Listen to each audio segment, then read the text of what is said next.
Welcome back to this week's episode of Seeking Proof, Finding Grace. I'm your host, Ron Campbell, and this week, as with every week, I want to start off by reminding you of the most important truth in the entire universe.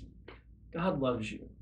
Now, last week, we talked about Richard Dawkins' parable of climbing Mount Improbable. I termed it falling off Mount Improbable, but in Dawkins' book, what he does is I think he gives an exceptional explanation from natural selection's perspective, or the naturalist perspective, of how it would be possible for natural selection to explain how we got from nothing to where we are today, of how those things might have happened. And I listed 4 key reasons why I think the analogy, why the parable falls apart.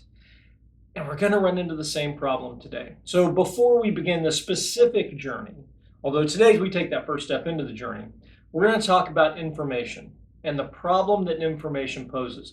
Because at each step along the way, what we're going to find is that you need information to get from nothing to the next step in the evolutionary process. And again, I want to stress, this isn't about God of the gaps. This isn't about jamming in intelligence where intelligence isn't really there. This is not about the appearance of intelligence.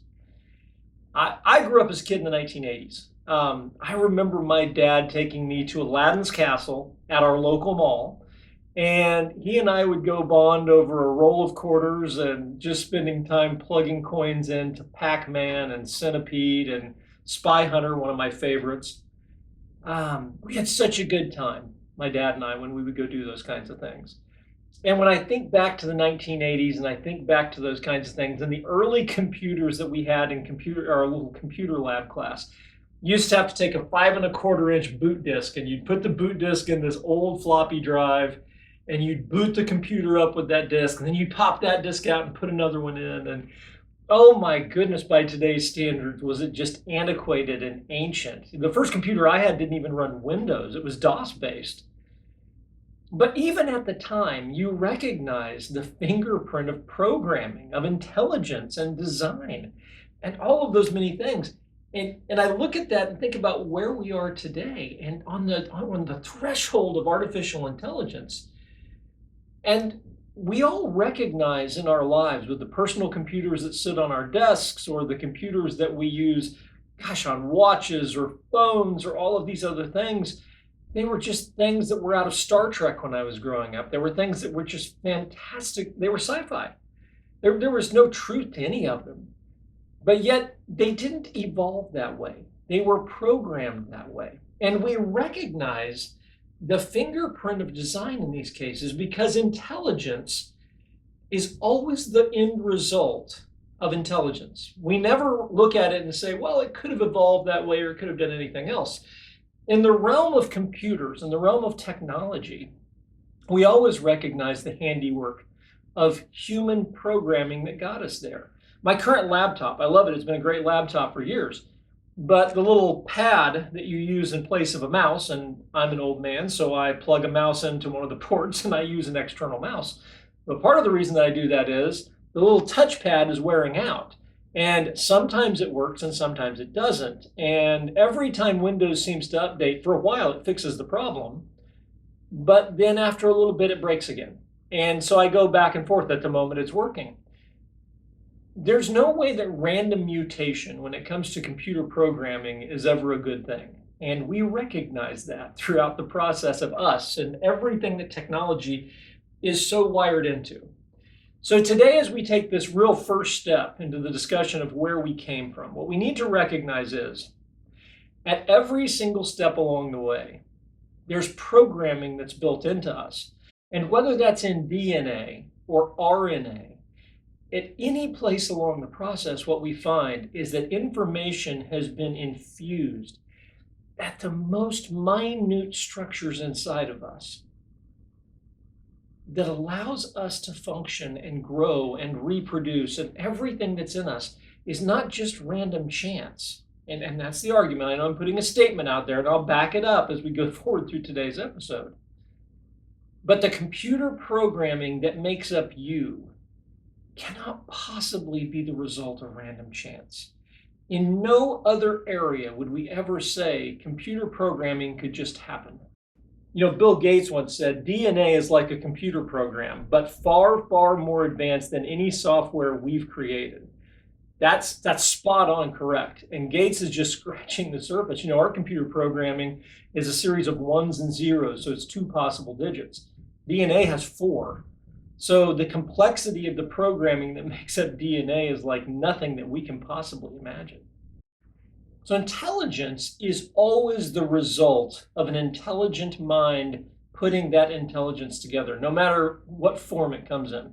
I want to read this quote from William Dembski, and he's going to give us 2 specific things that help us to differentiate between a pattern and actual intelligence itself. So let me read from this. What is it about these 2 patterns that indicates the activity of an intelligence, whereas other patterns do not? The key concept is that of independence. I define a specification as a match between an event and an independently given pattern. Okay? Events that are both highly complex and specified, that is, that match an independently given pattern, indicate design. So it needs to be highly complex and specific. Okay, that's what we would find in computer programming. And we have to recognize the difference between those 2. I think we do. Again, in every area of life, we recognize that. This is strangely the only area of life where we argue that random chance could have possibly brought together an independent computer code. And that's what's so very odd and unique in all of this. When we think about DNA, and when we think about what we recognize when DNA was discovered, it was a game changer. I'm reminded of going back to Albert Einstein, when Einstein's discoveries, when he released his general theory of relativity, and when you combine that with the observations of Hubble, when there was recognition that the universe was expanding, it caused an uproar in the scientific community because what it pointed to was a beginning point of the universe. What some scientists refer to today, what most scientists I think refer to today as the Big Bang, what some of us might refer to as that creation event, but we recognize a beginning point of the universe. And I think most scientists recognize that there was a beginning point to the universe, although I admit under debate. But when we look at this, it was a very similar moment when we discovered DNA. And again, I want to read a quote that I think helps point to that. When Watson and Crick discovered the structure of DNA, they made a shocking discovery. DNA could store information in the form of a 4-character digital code. Their structural model of DNA showed that strings of precisely sequenced chemical subunits called nucleotide bases, affixed along the interior of the DNA double-helix backbone, could store and transmit information. We've all seen that double helix. There's a picture over my shoulder, and we all know what that looks like, but that is the structure within that double helix that contains the computer code, the programming that makes up, well, us or plants or anything else. That programming is contained within that beautiful double helix structure of DNA. So when they discovered that, it was a similar kind of moment, and recognizing that and the deeper we get into this, we made this discovery with DNA, and we have a similar discovery with RNA and things like that. As we go down this path, even DGRNs, which is even deeper down the rabbit hole, at each step along the way, what we tend to find is more and more evidence that these have been very carefully programmed. The question is, could they evolve on their own? Could they simply pop into being on their own in all of this? And this is where we're going to go back once again this week to our old buddy Richard Dawkins. And last week, I think we mentioned Dawkins' example of climbing Mount Improbable. We also mentioned his other example of the blind watchmaker and his evolutionary algorithm. And that's what we're going to talk about this week, is Dawkins' evolutionary algorithm. So in Dawkins' algorithm, what he does is he takes a 27-character phrase. Methinks it is like a weasel. Right? He puts that together, 27 characters with including spaces. And if you take, given that we've got 26 characters in the alphabet, and you begin to run everything through with, I guess, 27 with possible spaces in there, if you randomly tried to get that example put together, what you're going to come up with is it takes about 10 to the 40th power to actually do so by strictly random chance. 10 to the 40th power. Basically, it's going to be impossible to try to get there. And I'm going to give you why in just a moment or two. But Dawkins uses his algorithm to do it in 43 steps. And the question is, how? And what he does, and there's two critical points, and this again points back to what we talked about last week. The only way you can go from 10 to the 40th randomly trying to get there and 43 steps is by injecting intelligence into the equation, into the process. And that's what we see Richard Dawkins do here. Again, I don't think he's doing it on purpose. I think this is unintended, but it's impossible to get there without actually injecting intelligence into the process. So there's two critical points where Dawkins does this, and I want to address both of them. Number one, he knows the answer before he starts the process, okay? And this is very similar, again, to what we talked about last week in falling off Mount Improbable. He knows the final answer that he's shooting for before he begins. Me thinks it's like a weasel. How does a blind evolutionary process know the answer to that? How does it know where to start? How does it know what it's shooting for in the end? And this is going to be the critical point. We're going to talk about this and really run this through the rest of today's episode, because I think this is where people tend to get very confused. And looking at some of the comments of last week's episode of people saying, you're the one injecting intelligence into it, not Richard Dawkins. No, it's not true. And this is the reality in all of this. Without injecting intelligence into the solution, how does natural selection know that the answer is, me thinks it is like a weasel? Why couldn't the answer be something different? Why couldn't it be, I don't know, hey dude, it's Mickey Mouse. It is Mickey Mouse. That's the same number of characters. Why is that not the answer? Why is it that natural selection knows the answer is, me thinks it is like a weasel? Intelligence. Intelligence is the only way that it knows the final answer. And by knowing the final answer, and that it's 27 characters and not 127, that it's based around all of these different variables, then his algorithm, which is no longer random, can start chewing up the probabilities and start going at it. And now his algorithm can start attacking it very efficiently, except he adds in one more thing. The other thing that he does is his algorithm is smart enough that every time it gets an answer right, it keeps that answer and it stops looking for it. So the second character in the process is the letter E, me, M-E. So the second character is an E. So what Richard Dawkins suggests is, once it's figured out that the second character is E, it's going to lock that in and it's just going to move on and keep working on the rest. And now there's only 26 left to go. Again, you can see the problem here. In a purely random process, it's not going to know that E was a correct character. It's not going to know until it reaches the end. Yeah, I'm reminded of Clifford Longley's quote that we had when we were talking about the design of the universe. I love this quote. It said, the anthropic design argument, and what it points to, is of such an order of certainty that in any other sphere of science it would be regarded as settled. To insist otherwise is like insisting that Shakespeare was not written by Shakespeare, because it might have been written by a billion monkeys sitting at a billion keyboards typing for a billion years. So it might. But the sight of scientific atheists clutching at such desperate straws has put new spring in the step of theists. And he's exactly right. A billion monkeys typing at a billion keyboards would not know Romeo and Juliet. And they wouldn't even know it if they got it right. But let's say they got it 99.9% right as they just randomly hammered away on their keyboards. Then what? 99.9% is not Romeo and Juliet. And what we're not talking about here is a partially finished product. And this is key to understanding my objections to falling off Mount Improbable last week as well. We're not talking about a finished product until the product is done. Last week, we were talking about perhaps a human eye as being the goal that was to be achieved on top of Mount Improbable. This week, what we're talking about is DNA sequencing, is information encoded in DNA that would produce us, that would produce something as amazing as us. Well, how do you get that information? And I'll tell you something we all know about our home computers. 99.9% gets you the blue screen of death and your computer shuts down on you. It does not take much more than one little teeny tiny broken piece of coding to wipe out your computer. And a partially completed group of coding is not going to be enough to make you or me.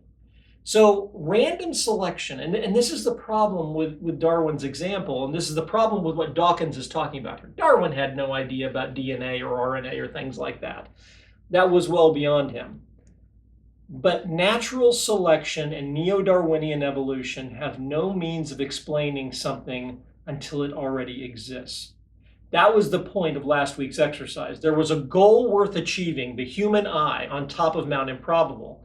And how does the creature get from the bottom of the mountain to the top? Dawkins' example, it goes around the back and it comes up the backside. Easy, he said. I disagree. But this is the part of the journey that tends to get missed in all of this, and especially this week when we're talking about information. I want to bring this together with a quote from Dr. Stephen Meyer in his book, The Return of the God Hypothesis, because I think this brings last week's episode and this week's episode together completely. And I want you to grasp what he's saying about neo-Darwinian evolution and how this also applies to what we're talking about with DNA and RNA this week. So work with me here. This is going to be a little bit of a long quote, but I think it's very straightforward, and there's a great payoff at the end. So go with me on this one. The standard neo-Darwinian evolutionary mechanism comprises, number one, natural selection, and or, number two, genetic drift acting on, number three, adaptively random genetic variations and mutations. Okay, so he puts those three things together: natural selection, genetic drift acting on, adaptively random genetic variations and mutations. Okay, so those are the three things that natural selection is. Those are the three things that neo-Darwinian evolution compromises. If it was just random natural selection on its own, it would be purely random, and we'd recognize that. And this is what I meant last week when I said most scientists, especially Dawkins, would argue that it's not entirely random. There's truth in that, but this is where it still falls apart before it becomes a good explanatory vehicle for how we got here. Let me continue with this quote. As conceived from Darwin to the present, natural selection selects or acts to preserve those random variations that confer a fitness or functional advantage upon the organisms that possess them. But it selects only after such advantages, variations, or mutations have arisen. Thus, selection does not cause novel variations. Rather, it sifts through what is delivered to it by random changes, i.e. mutations, that do cause variations. All of this means that natural selection does nothing to help generate functional DNA base or amino acid sequences, that is, new genetic information. It can only preserve such sequences if they confer a functional advantage once they have originated. All right? His point is that natural selection can only hold on to a successful new trait that has evolved. Right? Then natural selection can hold on to it. In the middle, it's helpless until something useful has come out of it. This is what's so frustrating about the pictures that Darwin painted. If you really think about it, and I want to go back. Last week I mentioned the human eye as an example, and Dawkins uses the human eye as an example of what's up on top of Mount Improbable. This is where Darwin starts with the human eye. An optic nerve coated with pigment and invested by a transparent membrane. That's not the starting point. That's already well down the path of evolving an eye. But Darwin starts there. And this is how he explains the existence of a human eye. This is what is so very frustrating about all of this. Darwin started in the middle because his theory couldn't explain the beginning. And the exact same thing is true when we talk about DNA, about the information contained in DNA or RNA. There's no explanation of where the information originated within that computer programming. That computer programming that makes up you could only have come from an intelligent source, and we know that. Even as we stand on the threshold of artificial intelligence, an AI right now can sometimes successfully mimic intelligence and human thought, and it's probably a little bit scary of where it's going. But when we look at all of that, it's because we programmed it and we built it. It didn't evolve on its own. Now, it may be able to grow beyond its original programming. We've all seen the Terminator movies. We all know how that turns out. But when you look at that, it's not capable of doing anything on its own. It had enormous help to get there. Once it gets there, what it does is irrelevant because it was built on a foundation of intelligence that got it to where it is today. So again, we're right back to that example of a billion monkeys typing at a billion keyboards.